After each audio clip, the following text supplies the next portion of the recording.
ito, hindi ko kasi siya masyadong napatuyo ng maayos. So, medyo nag-ano siya, para medyo fly away. Pero, we have solution for that. So, ito, Babe Beam Hairspray. Ayan.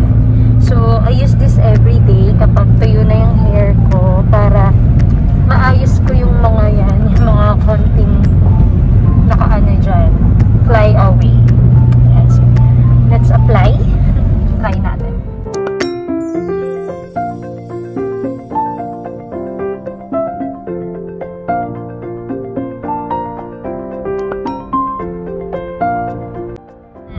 So, nalalaglag kasi yung phone ko. So, tinanggal ko muna. Ayan, no? Diba? Karan siya ng shiny effect. And sobrang lambot. And ang bango niya sa hair. So, ready for today na!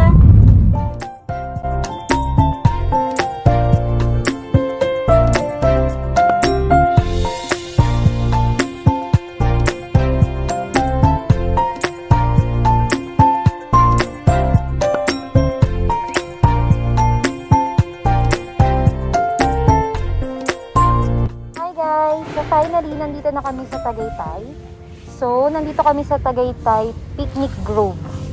Grabe oh. Walang tao. Wala pa masyadong tao. So, first time ko magpunta dito ng ganitong katahimik. Kasi nga, since pandemic, walang masyadong nagagalata. So, last time na nagpunta ko dito, natatandaan ko, grabe, sobrang daming tao. As in. So, nakakapanibago na walang masyadong tao. Pero, ayun, mas may enjoy natin yung place. Mas nakakapag-pictures and video tayo. Kasi walang masyadong tao. So, let's go! So, napakalaki ng sign. Wear face mask. Check. Face shield. Check. Social distancing. Check na check. Ayan, so ganun kalayo kami sa isa't isa. Para ma-sure. So far, yung weather, hindi naman ganong kalamig. Pero hindi rin naman ganong kainit. Pero nararamdaman ko, ibang-iba talaga yung lamig dito kaysa sa Manila. Syempre naman, laging mainit doon, diba? So, ayun. So, syempre, nagdala pa rin ako ng jacket. Parasure. Parasure tayo. Ayan. Mahanginan. Lamig na hangin. O, diba? Babe lang yan. Ito yung entrance. So, syempre, meron silang QR code para sa health declaration. Syempre, para contactless pa rin tayo. I mean, hindi tayo magagamit ng pen nila. And yung paper.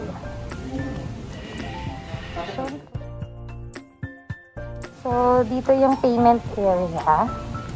So, dito tayo magbabayad ng parking fee and yung entrance. Yung sa parking namin, 35 pesos siya. And then yung entrance fee is just 50 pesos each.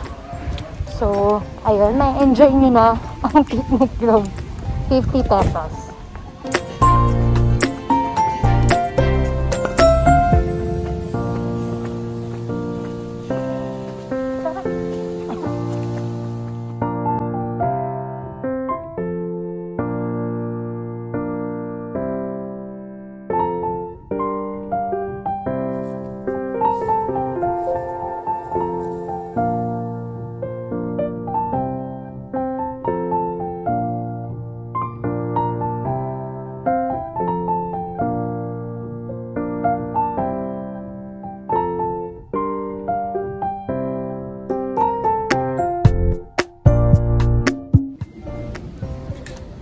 So, we're done with the picture taking.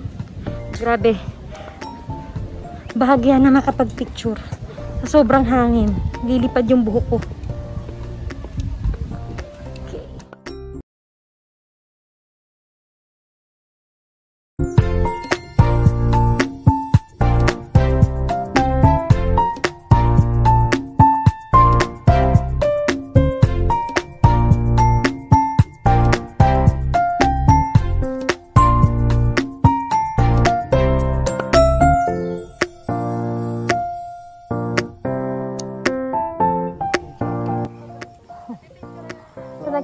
siya na nag-jacket siya. Sarado.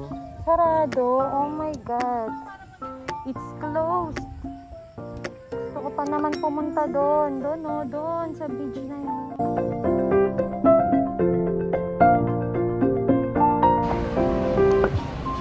Okay. So, yun lang yung ginawa namin dito. Sulit ba? Ang sandaan, no? Oo, 50. Tig 50 each. Hindi naman 100. Oo, okay naman. Kasi, ang ganda-ganda ng view ng taal. And at the same time, wala kasing masyadong tao. So, mas na-enjoy mo yung view at maglakad-lakad. Na hindi ka natatakot sa social distancing. Ayan. So, yun lang. Sayang kasi sarado yung ibang part. Especially dun sa may bridge. Papunta dun sa mga ano dun. Ayun. Gusto ko sana dun pumunta ulit. Kaso, sarado siya as of now. So, ayun. Yun lang yung napuntahan natin. So, next is, after this, pupunta kami sa, saan na pupunta? People's Park. Moringa O2. Thank you po!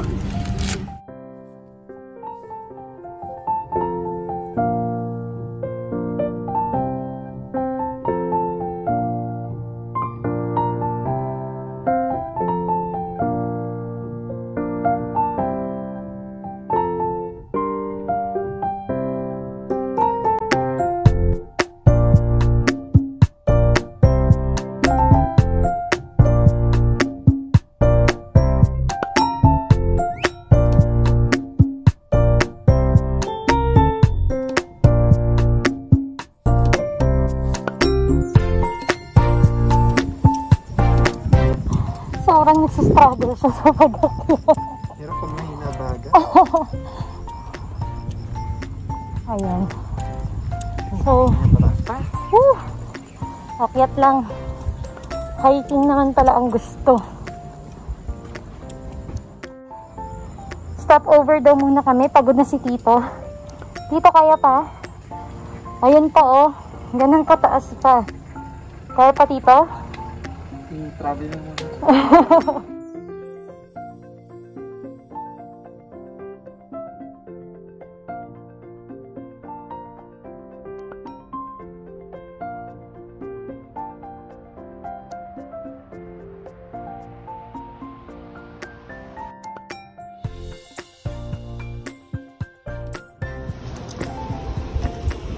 Ayan.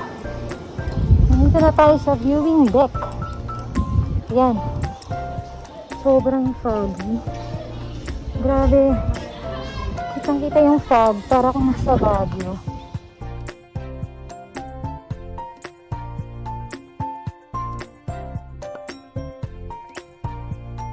As you can see, mag-isa ako kasi nahihirapan na siyang umakyat.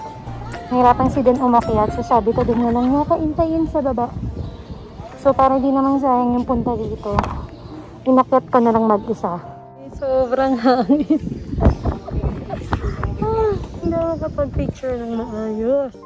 So ayan, nandito Nakyat siya. na ako kasi trip na naman si Master eh. So bibili daw muna ako ng tubig. Pero hindi ka nakyat, no? Pero baka hindi na siya umakyat para tingnan yung viewing deck kasi mapapagod na naman siya. Papalpitin. Papalpitate siya. So after namin bumili ng water is mag-usapan namin kung saan kami next. Ayan na. Bibo siya. Pababa na eh. Kanina, halos ano na, hindi na makahinga. Bibo ka? Bibo ka? Lang kami saglit. Tapos charge ng konti. Tapos hanap na kami ng restaurant na pupuntahan namin. Ganito kami eh. Lagi kaming, alam mo yun, pag magta-travel kami, before travel, o sige, saan tayo pupunta? Lista kami, lista ganyan. Hanggang sa yun, hindi naman namin nasusunod. Uy, nasunod naman yung ano, picnic group nga, wala. So ngayon yan, tingnan natin, ganito kami eh. Titingnan natin kung saan kami dadali ng tadhana. Char! So nandito na kami sa sa Hacienda.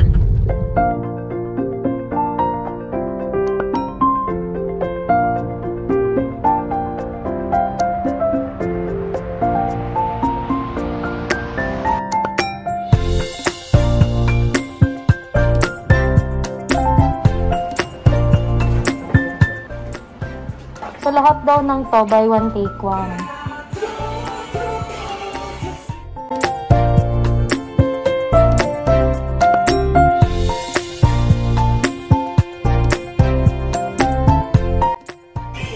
Kung mahilig kayo sa Converse, guys, punta kayo dito. Buy one, take one sila. Pwedeng isang shoe, tapos isang damit, or dalawang damit, dalawang shoes, ganun. So, visit na kayo dito.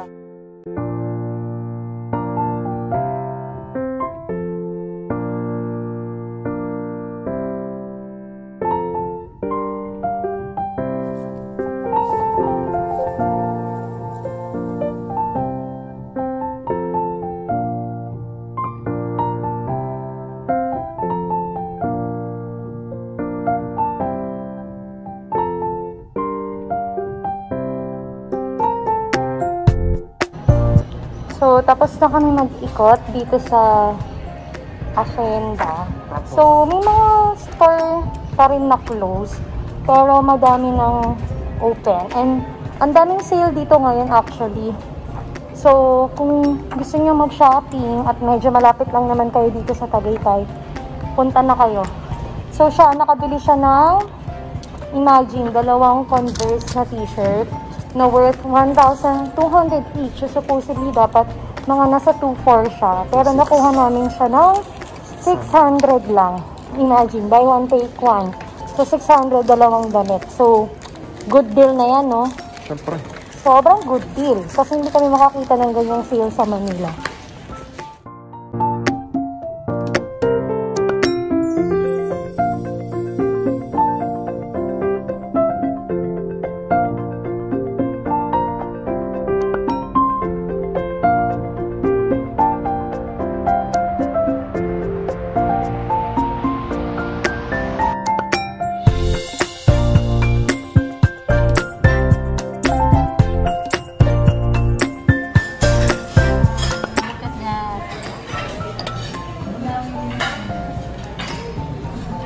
Sobrang dami.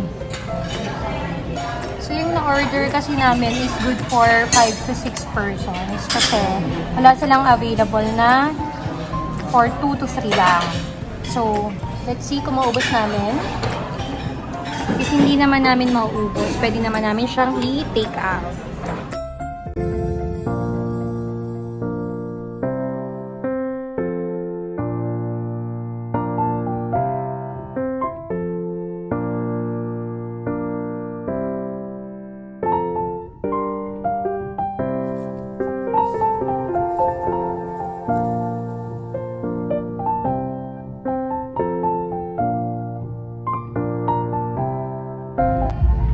So, magko-coffee muna kami kasi 2:45 pa lang.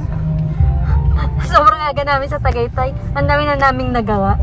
So, magko-coffee muna ulit tayo. Syempre, kasi ang inyong ate girl ay addict sa kape. And then, titingnan namin kung mag-cake ba kami or any dessert pa. So, ayun. Park muna kami.